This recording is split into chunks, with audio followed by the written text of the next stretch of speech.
Moi, je m'appelle Thomas, je travaille dans l'association Entropie. J'ai 27 ans.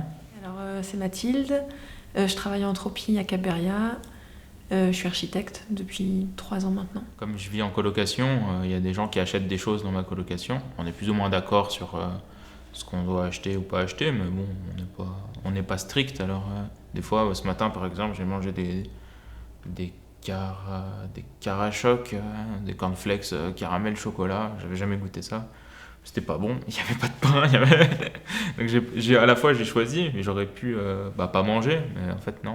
Soit mon colocataire est pas là et je mange toute seule, soit il est là et on essaie de cuisiner, on partage la nourriture. Donc quand on décide de manger ensemble, chacun y met un peu de ses produits et puis on essaie de faire un truc collectif, quoi.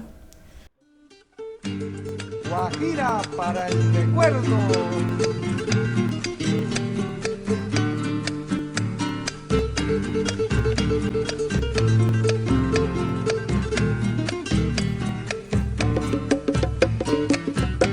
Aprendimos a querer. Alors je suis Lucas Courgeon, je fais partie de l'association Entropie. Et à l'association Entropie, on essaye de cuisiner collectivement en partageant les frais et en s'organisant de façon à pouvoir à chaque fois avoir un bon repas tous les midis. Au contraire de nos collègues qui souvent vont acheter une baguette de pain et un bout de pâté. Et nous, ça nous fait bien rigoler. Bonjour, je m'appelle Christophe, je fais partie de l'association Entropie. Voilà, j'ai 35 ans.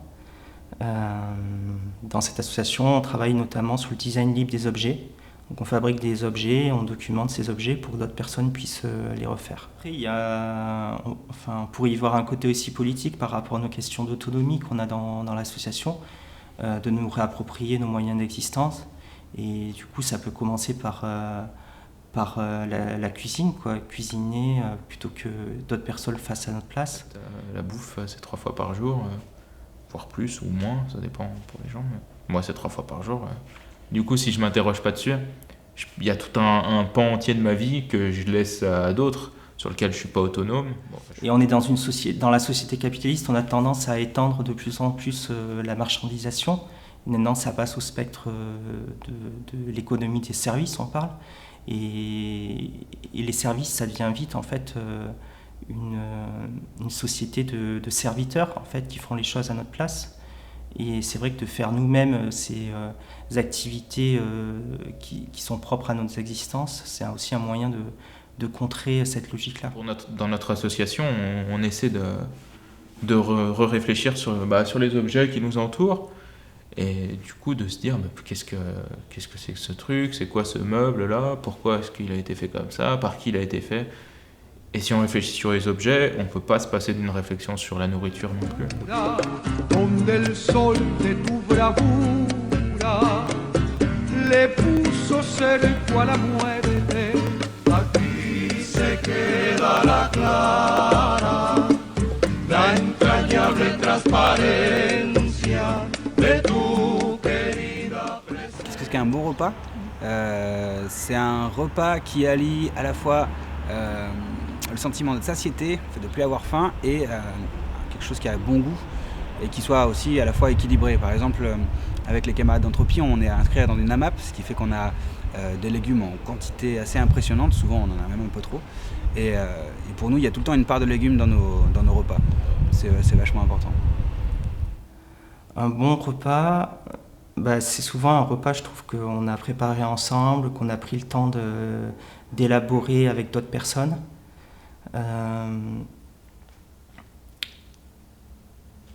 Ça dépend vachement, je pense, des gens avec qui on est au repas. Moi, je me rappelle quand j'étais ingénieur, des fois j'avais des repas d'affaires avec des clients, et en fait, je trouvais la nourriture très mauvaise parce que c'était des gens que j'appréciais pas spécialement, et en fait, j'avais pas envie d'être là. Donc, je pense que ça dépend des gens qui sont avec nous, en fait. Un bon repas. Je crois que c'est un repas convivial déjà. C'est des bons produits. Un bon repas, déjà, faut être plusieurs, parce que tout seul, franchement, on mange trop vite tout seul, de toute façon, il n'y a pas le temps de profiter. Un bon repas, bon, il y a du pain, du bon pain. Bon, franchement, c'est important, parce que comme ça, tu peux le manger. Même avec tout, hein, même avec des pizzas, moi j'aime bien quand il y a du pain aussi, enfin, C'est con, hein, mais c'est pas pareil.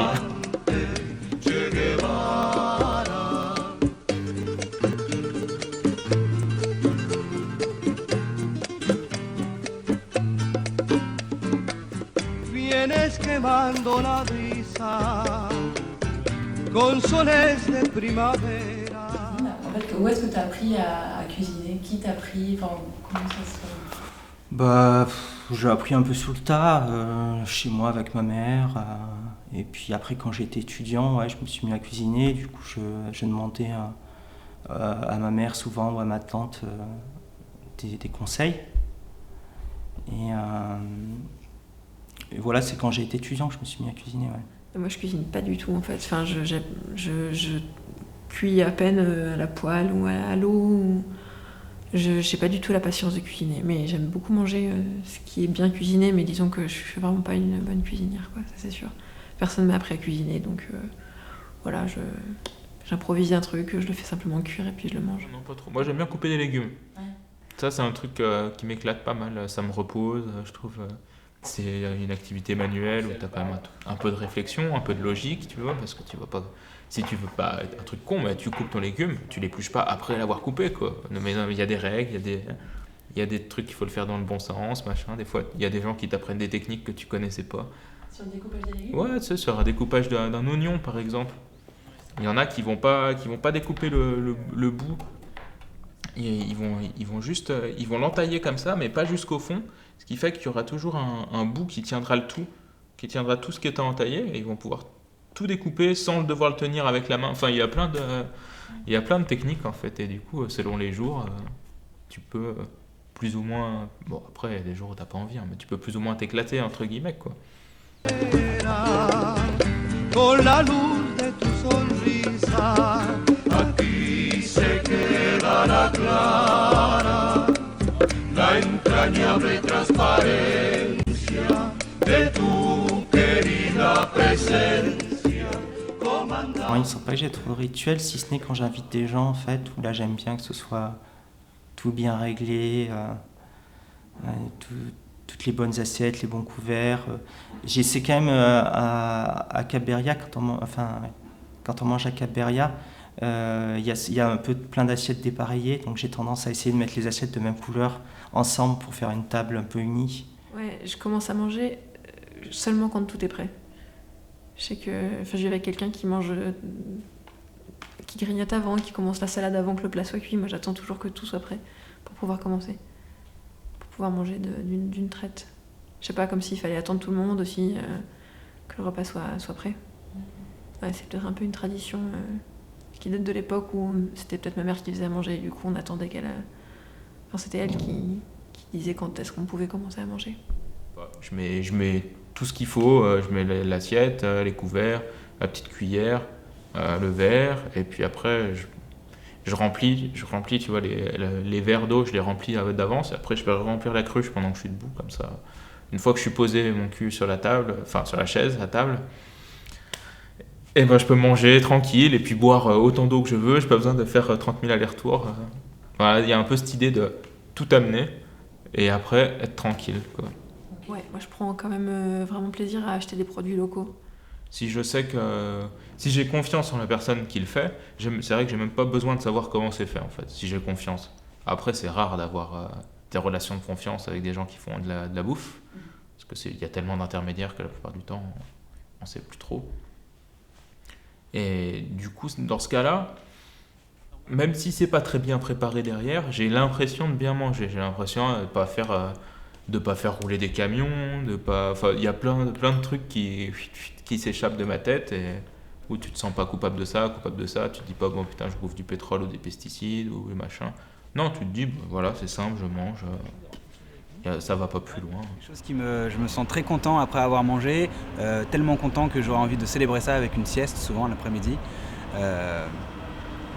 Ouais, je me sens bien, je suis content d'avoir mangé quelque chose de chaud, d'un petit peu équilibré au moins, que j'ai fait parfois moi-même d'ailleurs, parce que comme je le fais moi-même, je fais aussi des choses qui me plaisent forcément, et de ne pas avoir à manger un pauvre sandwich réchauffé acheté dans un supermarché, quoi.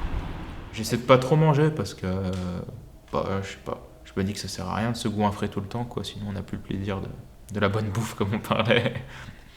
Donc, ça, c'est bien de pas reporter non plus toutes ces frustrations de la vie sur cette nourriture, quoi.